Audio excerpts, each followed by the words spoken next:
Boa noite com Jesus, né? Você já teve um sonho assim, um boi, um touro correndo atrás de você, uma subida, aí as suas pernas vão enfraquecendo e vai chegando perto, bufando, né? Quem já sonhou isso aí? Vaca brava correndo atrás.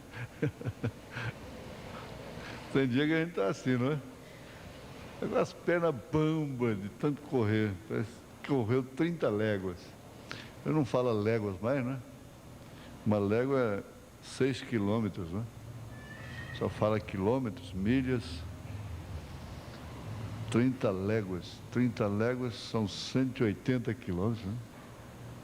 30 léguas. Você já andou léguas? Já? Tempo do carro de boi. Uma légua, né? Para ir daqui lá na Praça Cívica era uma viagem, né?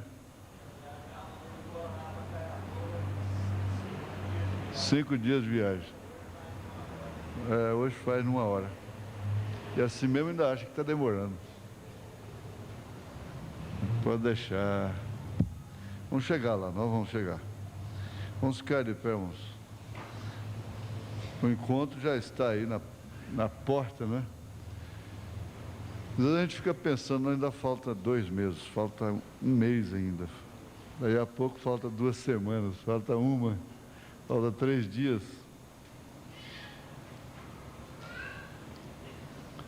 Gênesis capítulo 21, verso 10. E disse a Abraão: deita fora esta serva e seu filho, porque o filho desta serva não herdará com meu filho, com Isaque. A Sara estava brava, hein? Lendo o 9, que ele viu Sara, que é o filho de Agar, a egípcia, que esta tinha dado a Abraão, zombava.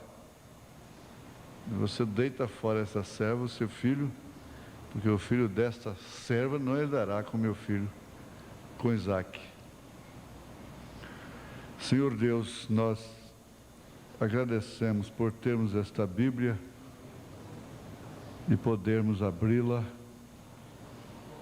e ouvir coisas que Sara falou, que Abraão falou, Moisés falou, que Jesus falou, Paulo falou, os apóstolos falaram. Ver também atitudes que eles tiveram, que eles tomaram.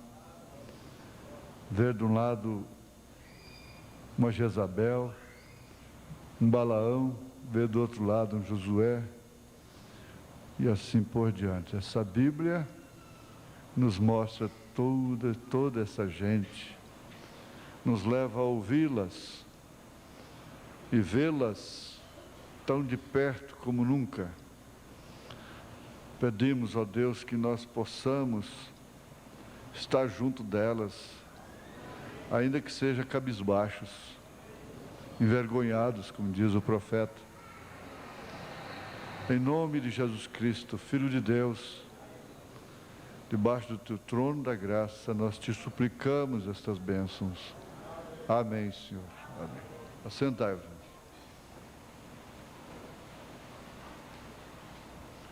Tem hora que vem coisa que na oração que a gente dá vontade é de pregar depois. Ouvir a voz de Sara através dessa Bíblia. Em Gálatas, capítulo 4, verso 30 e 31, estudo da palavra, né? Mas que diz a Escritura? Lança fora a escrava e seu filho, porque de modo algum filho da escrava herdará com o filho da livre. De maneira que, irmãos, somos filhos, não da escrava, mas da livre. Agora veja, com São Paulo nos colocou entre os filhos da livre. Aí Pedro fala na primeira carta, capítulo 3 de sua carta, Sara, da qual sois filhas.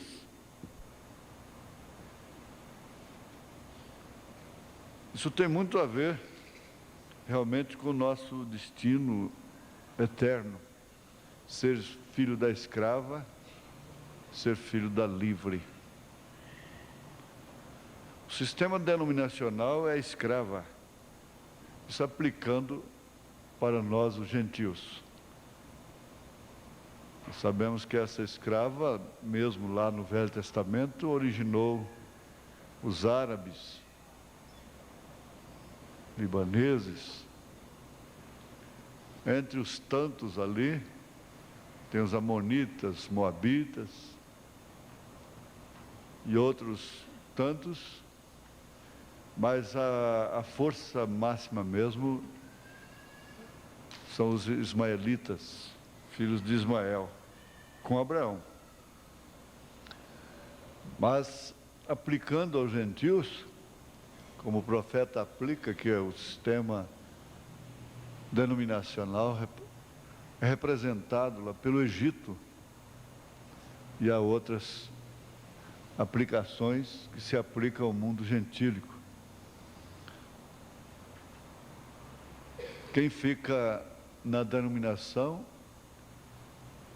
dentro dessa aplicação aos gentios, fica sendo servo da escrava, filho da escrava.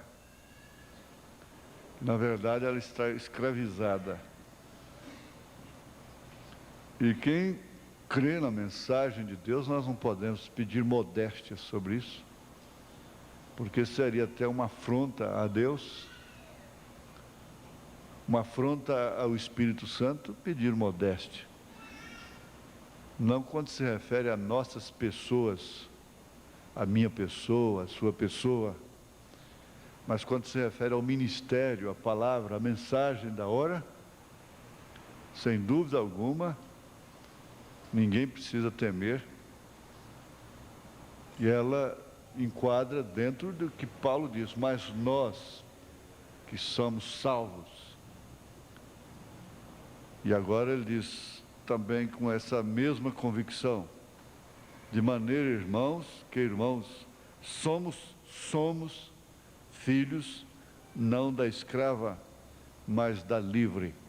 Meditando assim, de uma forma bastante familiar, pessoal, você vai entender que ser evangélico hoje é muito bom, muito fácil.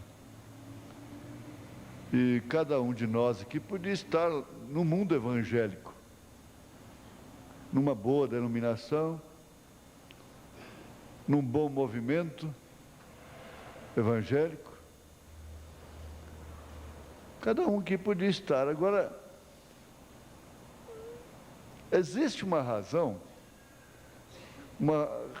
identificada nas Escrituras para cada um de nós estar aqui, crendo nessa mensagem.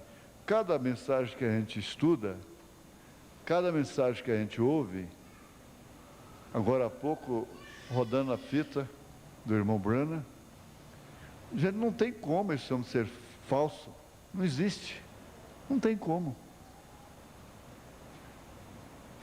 Se isso é falso, não existe verdadeiro algum no mundo, não tem como. Basta ter uma pequena noção do que é verdadeiro, do que é verdade. E a maioria do mundo denominacional sabe disto. E como eu disse no rádio, eles não têm coragem de encarar a realidade. Não têm humildade. Me permita o testemunho próprio, eu colocar aqui o pronome pessoal, eu, né? Mas eu ainda estou sob a misericórdia de Deus porque fui humilde.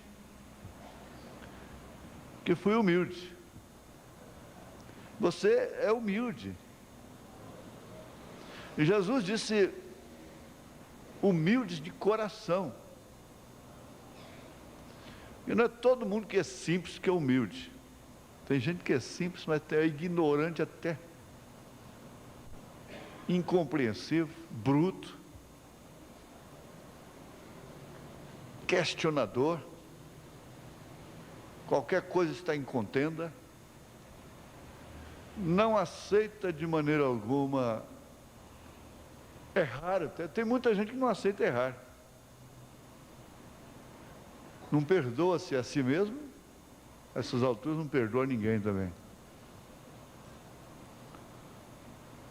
O Otávio conta daquele tenente que ele tinha lá no seu regimento, que era Caxias demais, e que castigava o soldado que chegava 1 minuto atrasado.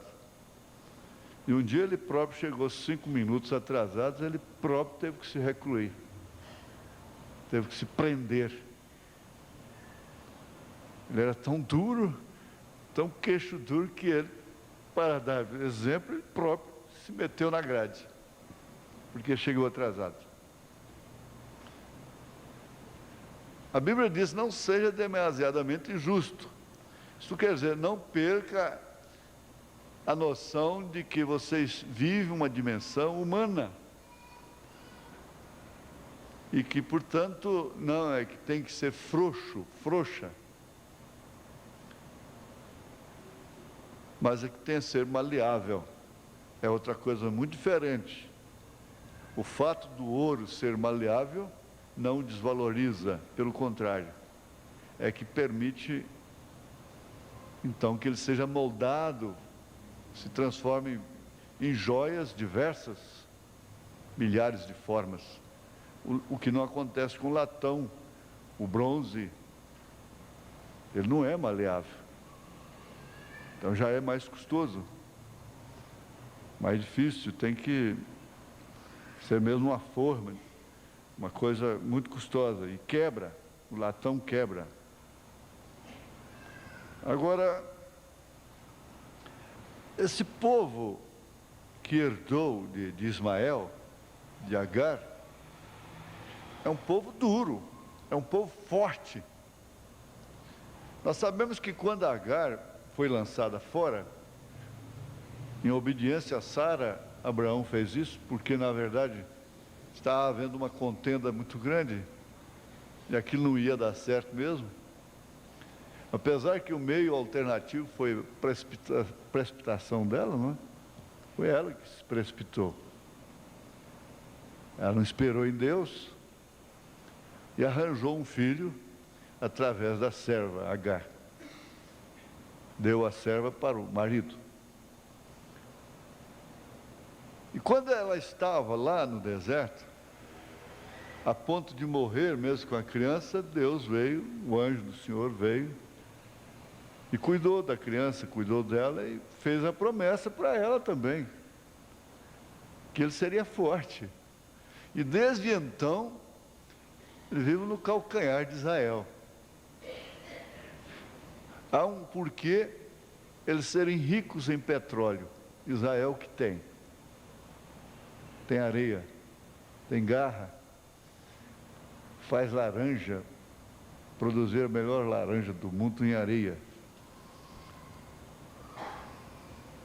Mas, como dizia o saudoso irmão Badier-Lou, ele dizia para os seus compatriotas, seus patrícios, né?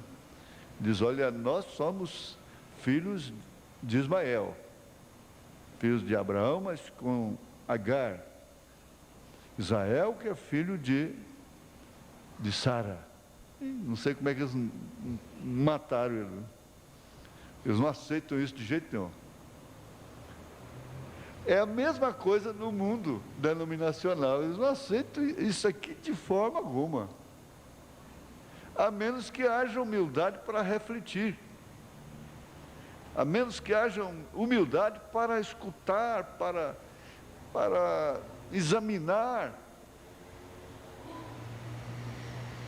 Mas, na verdade, as heresias não incomodam o mundo denominacional. Não incomodam.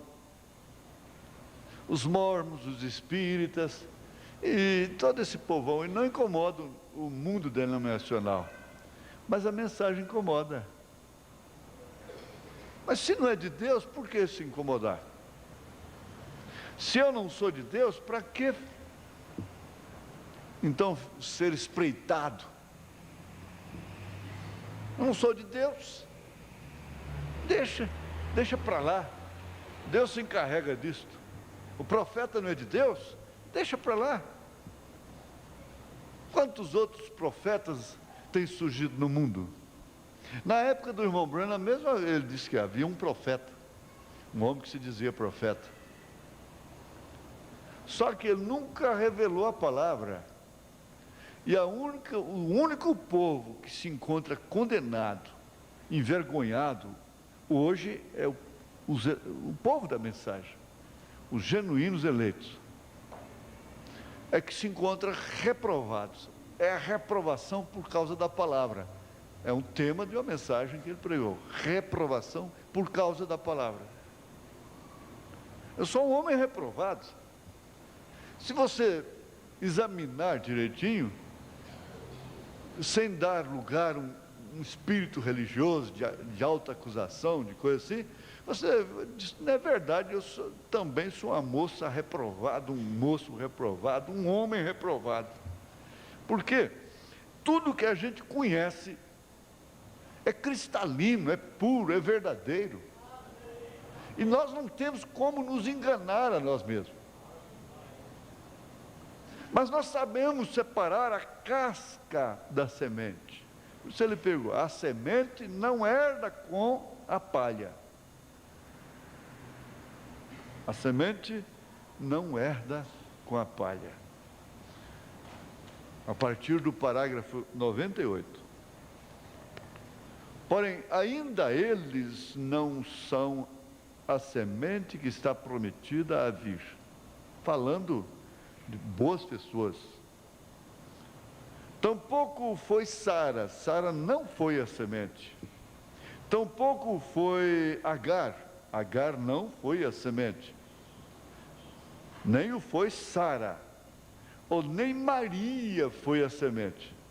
Nem Maria foi a semente. Maria não foi a semente.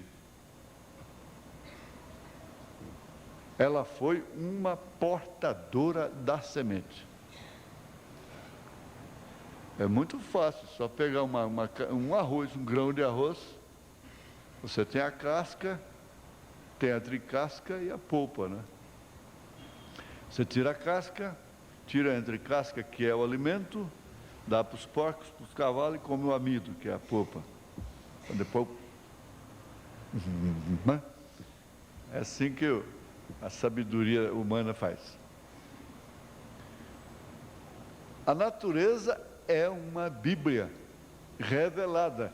É tanto assim que Paulo diz que ela deixa todos os homens inexcusáveis diante de Deus. Deixando até o índio. Alguém pergunta, e esses que não, os nativos e tudo? Quem não teve lei será julgado sem lei. Quem teve lei será julgado pela lei. Maria não foi a semente. Ela foi uma portadora da semente. Isso traz uma luz assim devagarzinho, traz uma luz crescente, progressiva. Porém, ela havia nutrido, alimentado,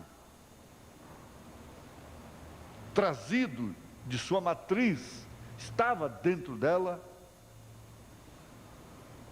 ela tal como casca, trouxe de sua matriz a semente real. Isso leva a igreja a uma conscientização muito profunda. É ciência, é conhecimento da estatura do homem perfeito. Se nós tivermos que repetir isso aqui no encontro, a gente repete.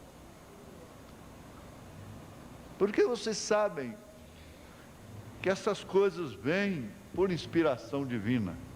Mesmo a mensagem ela toda inspirada, a Bíblia toda inspirada.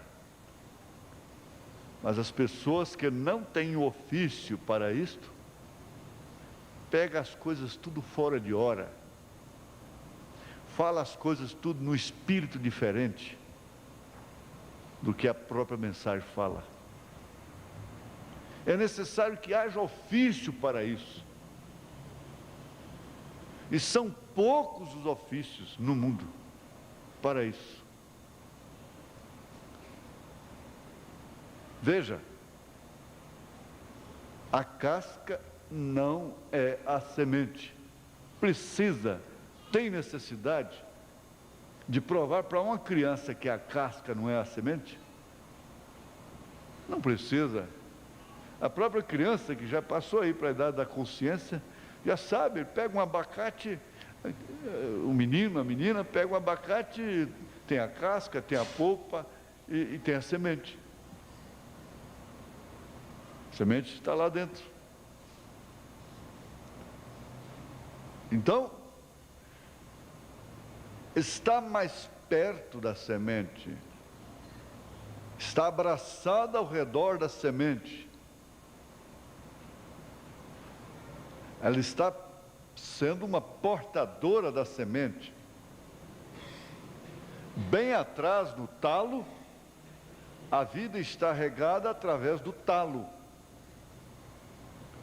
E quando chega ao pólen, se recolhe um pouco. Porém, quando chega à casca, esta está aí mesmo como na semente. E a forma quase igual à da semente. Jesus nos disse o que seria nos últimos dias. Seria tão parecido que enganaria os próprios eleitos, se possível. Porém, então, a semente sai dali. E a casca, a vida deixa a casca. E a casca é uma portadora. E isso é exatamente o que tem sido nossas denominações. Um portador. Lutero, Wesley, Pentecostes, e agora é o tempo para que saia a semente. Veja só, já outra aplicação em outro campo. É muito rico isso. Ela não foi a semente. Maria só foi uma casca, borla e talo, portadores de parte da palavra, não toda a palavra. Lutero tem justificação, Wesley teve santificação, os pentecostais tiveram a restauração dos dons, porém, quando vem a palavra, agora eles puderam produzir isso, que justificação salvará um homem. Crê você nisso? Seguro? É claro. É um portador da palavra que o é. Porém, é um portador. Não é a vida. Logo vem a santificação. Quantos creem em santificação? Se você crê na Bíblia, tem que crer nisso. Tem que crer na santificação, na separação. Você pode ser o que for, mas você é separado do mundo. Não existe, é como óleo e água. Está dentro da água, misturado com a água, mas não mistura com a água, não tem jeito. Chega na escola, seja onde for, não tem jeito de misturar.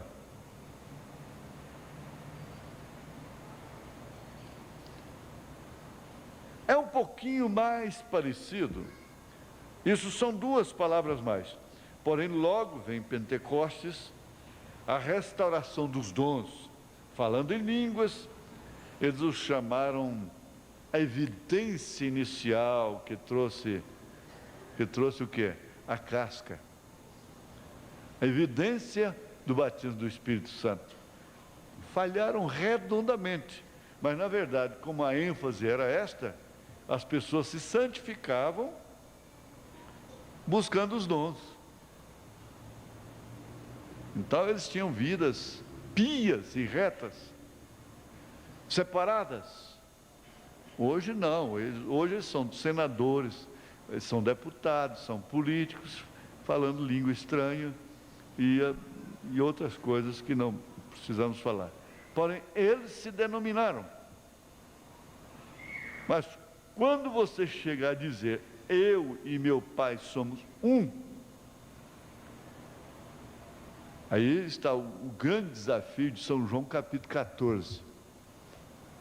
Porém, a real e genuína igreja noiva produzirá a completa palavra de Deus em sua plenitude em meio, porque Ele é o mesmo ontem, hoje e para sempre. Você tem que parar com os frutos de uma mente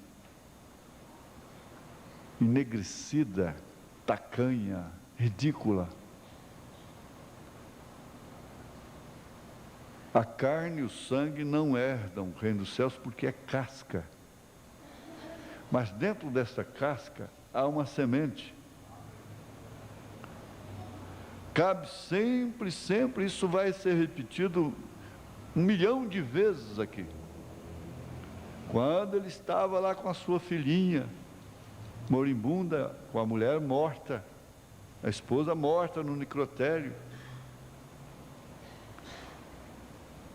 o pai, o irmão ainda com flores frescas na sepultura, e aquele juízo tremendo caindo sobre ele, por causa de uma transgressão, de uma desobediência, simplesmente porque ele não foi estar com aquela gente. O diabo trabalhou com aquela casca da maneira que ele bem quis, porque ele diz assim, Deus fechou a cortina para mim, Ele não queria falar comigo. Se é ruim, é terrível, uma pessoa a quem você ama, um pai, uma mãe, uma pessoa querida sua não querer falar mais com você, imagine Deus não querer falar com William Branham. Que julgamento a gente daria para esse William Branham numa fase daquela? No momento daquele, que julgamento você daria? Olhando o quadro de fora. Deus não quer falar com esse homem.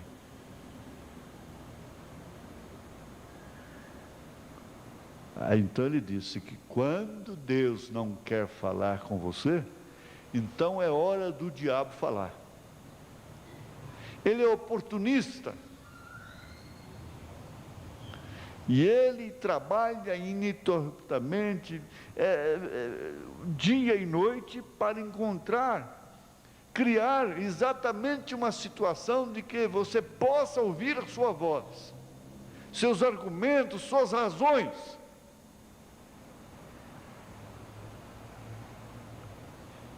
Tudo o que ele teve que fazer foi conseguir que Eva parasse para ouvi-lo.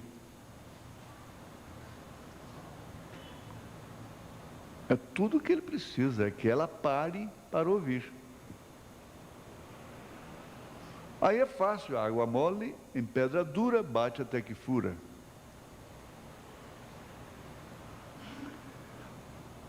E o argumento dele foi tão terrível, com a casca chamada William Branham.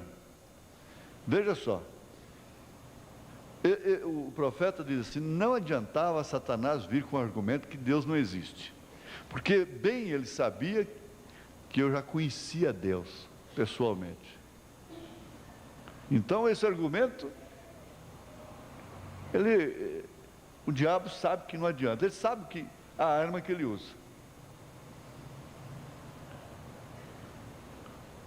Então disse para ele, olha, esse Deus que cura os outros através de sua oração, que ressuscita morto, cura câncer, aleijado, cego, que faz essas maravilhas aí, esse Deus não gosta de você, não faz nada por você. Olha lá as flores no cemitério, na cova do seu irmão, olha lá sua mulher, na sepultura, no necrotério, é a sua filha aí que jeito que está. Sua filhinha. Então ele disse que a casca foi dando por entregue. Ele não murmurou contra Deus, mas ele simplesmente foi admitindo esse pensamento que a gente tem. É exatamente ali, que trabalha na sua cabeça lá de noite, ou de dia, na cozinha, enquanto está cozinhando, ou lavando a roupa, ou passando a roupa. É aquele pensamento. Você sabe o que eu estou dizendo. A casca foi dizendo assim: é verdade, Deus não me ama, Deus não gosta de mim. De fato, mas, porém, todavia, quando ele foi aprofundando mais, o inimigo foi aprofundando, porque ele sabia que não era tudo conseguir somente a casca.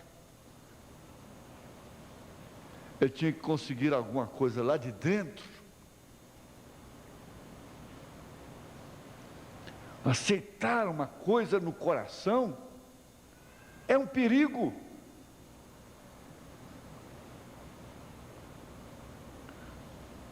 Aceitar uma raiz de amargura, um ódio.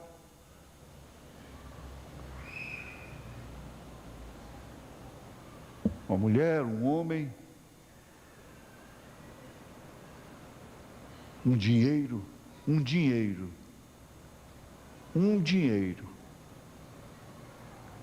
Você sabe por que você perdeu aquele dinheiro?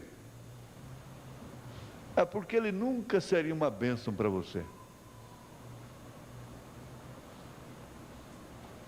E Deus quis ver como é que você se portava. Foi só isso, mais nada. Agora, ele vai trabalhando, mas quando chegou lá, mostrou que a semente estava lá dentro. E o diabo nunca, preste bem atenção, nunca pôde destruir uma semente de Deus.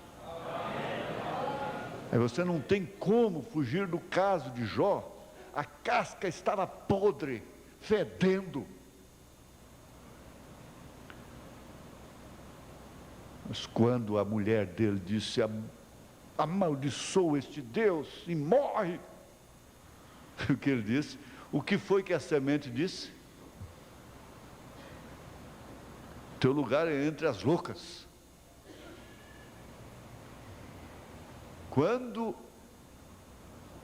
os amigos, você já estudou, já compreendeu aqueles amigos de Jó? E por fim, saiu aquilo da semente que estava lá dentro. Eu sei que o meu Redentor vive. Porque um dia ele me chamará e eu lhe responderei. Eu direi: pronto, estou aqui.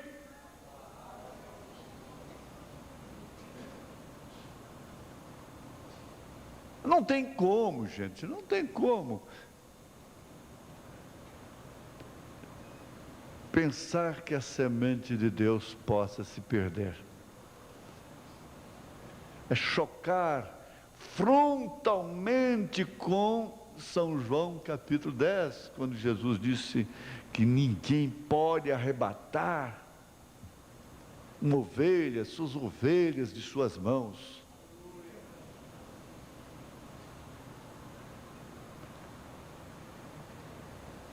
Olha, cada uma delas se ajustava à outra. Não, eu estou lendo de cá. Vamos na matriz primeiro. Note, nas matrizes de Maria estava a semente. Porém, quando a semente foi tirada, disse: eu venho fazer a vontade daquele que me enviou. Aliás, essa é uma característica da semente de Deus. Se Deus quiser, se Deus quiser, se Deus permitir, se for a vontade de Deus. Essa é uma característica da semente de Deus. A semente de Deus entende o não, agradece pelo não. A coisa mais difícil que temos na vida é o não. O não é bom assim, quando tirou o raio-x, não tem tumor. A ultrassonografia, não tem tumor. Não. É a hora que é o não mais gostoso. Não tem hora que é tão bom, é tão doce. Mas na maioria dos casos, quando isso choca com a vontade, se não é amargo, se não causa atmosfera pesada na família, a atmosfera criada dentro de casa atrai doenças, atrai espíritos de enfermidade. Você sabe que existem espíritos de enfermidades e doenças, simplesmente por um desgaste orgânico, uma inconsequência orgânica. Mas existem os espíritos de enfermidades.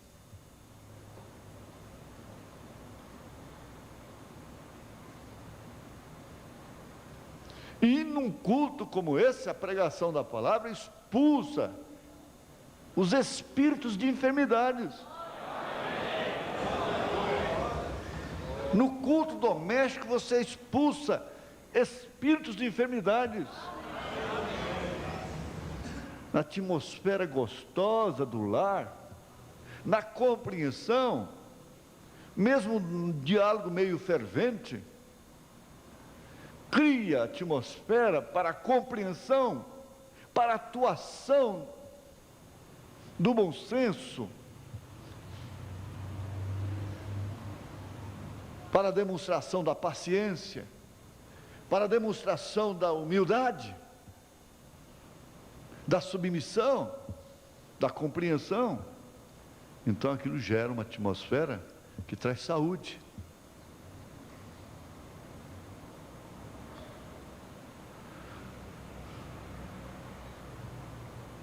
Veja só, ali estava a semente.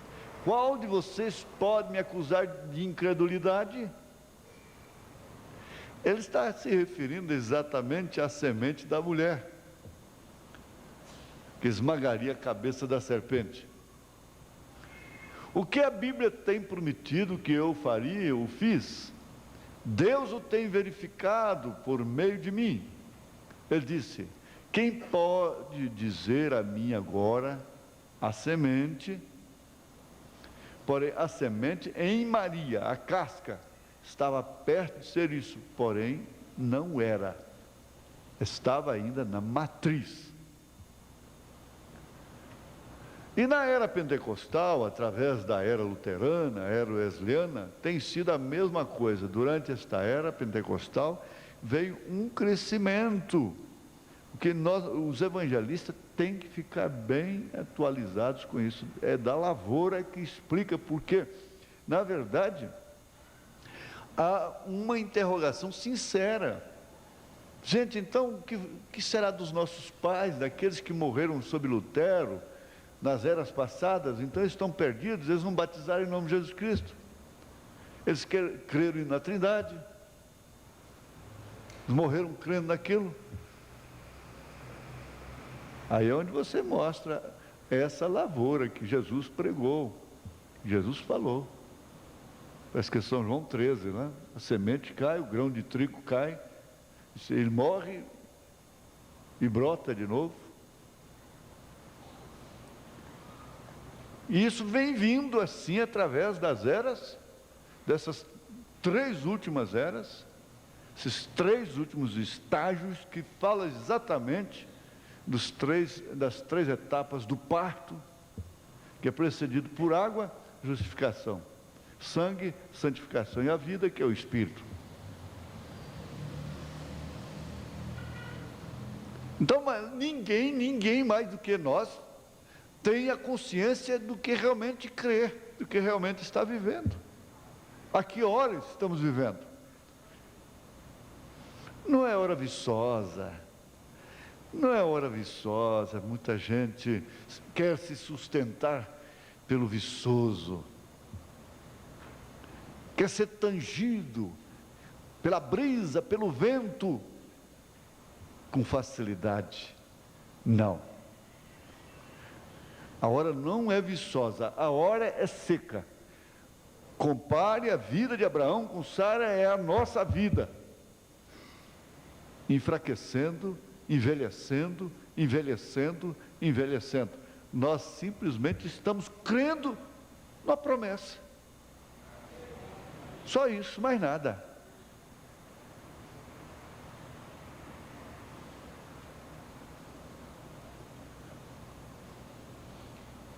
O que a Bíblia tem prometido que faria, ela faz. Então isso tem vindo através das eras. Porém, a abertura do 7º selo, Apocalipse 10, a palavra plena é nascida em manifestação de novo e vindicada pelo Espírito de Deus em toda a fortaleza, como foi quando esteve aqui sobre a terra, manifestada da mesma forma, fazendo as mesmas coisas que fez quando esteve aqui sobre a terra. Nós temos esse trunfo, nós carregamos esse pendão,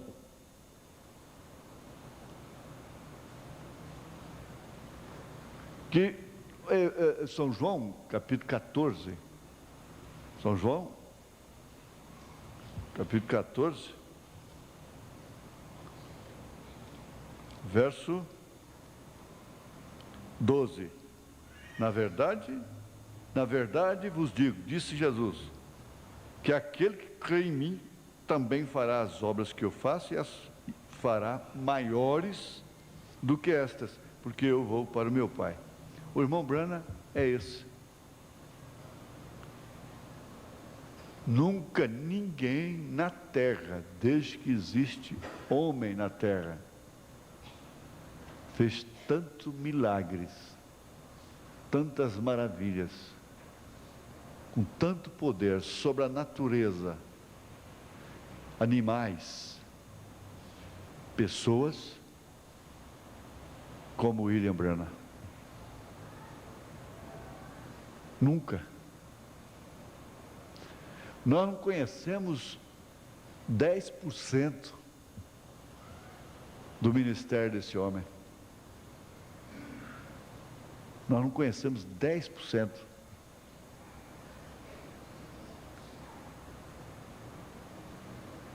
Fez mais. Jesus pegou os pães e multiplicou-os. Pegou os peixes e multiplicou-os. Mas o irmão Branham, quer dizer, o mesmo Jesus, nele, não multiplicou esquilos, falou a palavra e o esquilo aparecia lá, tornava a falar, tornava a aparecer lá. A palavra falada, a pedra de coroa,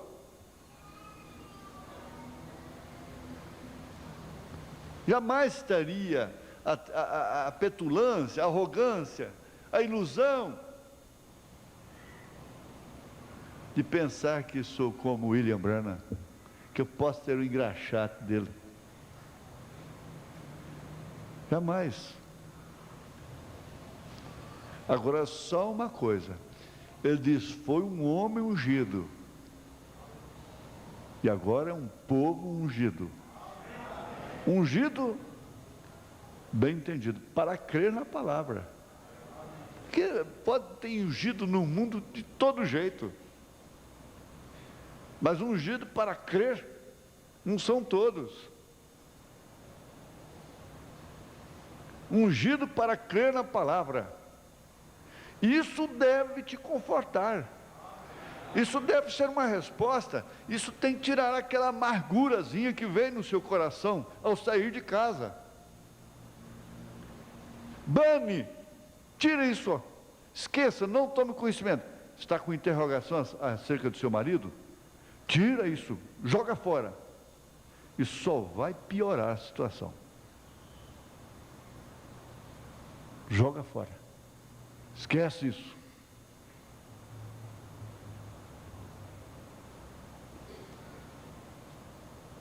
A palavra plena, nascida em manifestação, de novo, e vindicada pelo Espírito de Deus em toda a fortaleza, como foi quando esteve aqui sobre a terra, manifestada da mesma forma, fazendo as mesmas coisas que fez quando esteve aqui sobre a terra. Amém? Hebreus 13:8 diz que Jesus Cristo é o mesmo ontem, hoje e para sempre. Há certas coincidências, não é, que houve antes da gente conhecer o irmão Branham, por o título de tabernáculo, ter esse tema sempre escrito. Comecei com ele: Jesus Cristo é o mesmo ontem, hoje, eternamente. Umas coincidênciazinhas, não é? Que não deixam de ser umas vindicações, não é?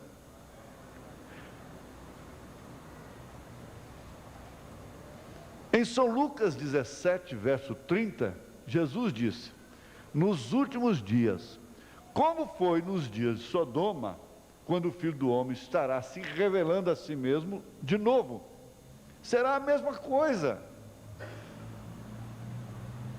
Os dias de Sodoma, os dias de Noé, são sem dúvida alguma sinais capitais mesmo, nítidos, que não carecem de estudos, de interpretação, de mestres para mostrar. Não preciso estar aqui xingando as pessoas, o mundo, porque você sai na porta e você está vendo a Sodoma, sai na porta e está vendo os dias de Noé, vai na escola, está lá, vai na igreja, vai no mercado, vai onde for, no aeroporto, na estação rodoviária, dentro do ônibus, está vendo os dias de Noé, os dias de Sodoma e de Gomorra. E justamente Jesus disse assim, veja, será nos dias do Filho do Homem. O Filho do Homem não vai pisar na terra. Jesus não será mais Filho do Homem pessoalmente na terra. Ele não pisa aqui. Nenhum teólogo concorda com isso. Eles reconhecem que Cristo não pisará a terra, a não ser depois que raptar a igreja, levar sua igreja e descer para introduzir o milênio. Então, onde está o ministério do Filho do Homem? Onde está? Nós estamos sob o ministério do Filho do Homem. Não precisamos de muitos mistérios, de coisas bonitas, e nem tampouco de muita eloquência. Nós precisamos, mas é deste reconhecimento, para assim sermos mais agradecidos. E sem dúvida alguma, um culto deve te levar à gratidão. Preste bem atenção. O culto de hoje, por mais duro, por mais contundente que tenha sido, por mais incidente que tenha havido, deve te levar à gratidão. Você não vê o altar, pelo menos aí onde você está. Cantar por gratidão, ouvir com gratidão no coração, gratidão e encorajamento.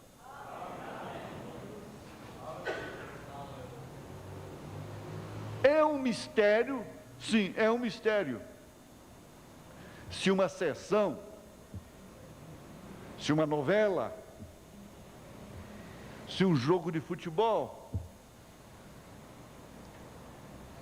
Se qualquer outra coisa mundana não fica sem um resultado na sua vida, muito menos um culto.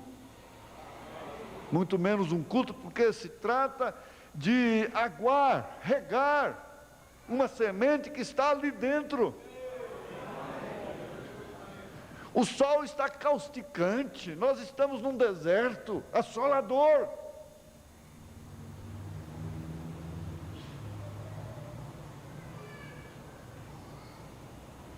E a gente nota lá no recanto uma coisa: você pode aguar com água da mangueira, água do rio, as plantas, elas agradecem, não resta dúvida. Dá para sobreviver, mas quando cai uma chuva, a coisa é totalmente diferente. A chuva é coisa diferente.